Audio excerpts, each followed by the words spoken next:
Greetings to you, our dear friends. In today's video, we are going to go over the meaning and the usage of the phrasal verbs with the verb take. So let's get started.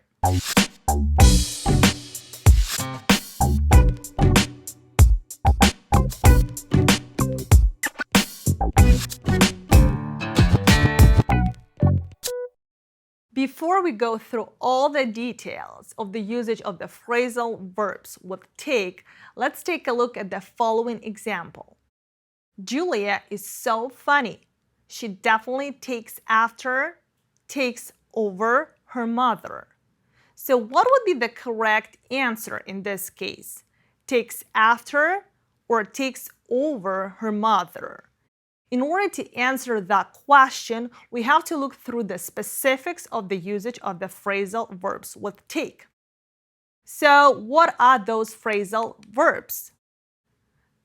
Take away, take back, take after, take over, take off, take out, take down. And each of those verbs has a different meaning and a different usage. So the first one, take away, means to remove. I am taking your phone away. I will give it back at the end of the class. Taking your phone away. Take back means to regain a possession of something. Our wedding is canceled. Take your ring back. Take your ring back. Take over means to become more important than something else.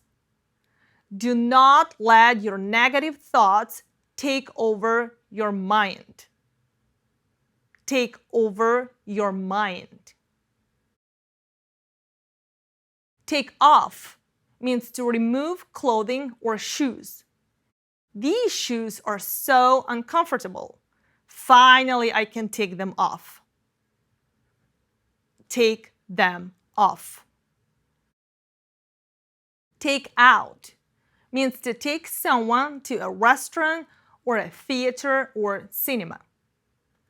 Rita and Max usually take out their parents to a local restaurant. Take out their parents.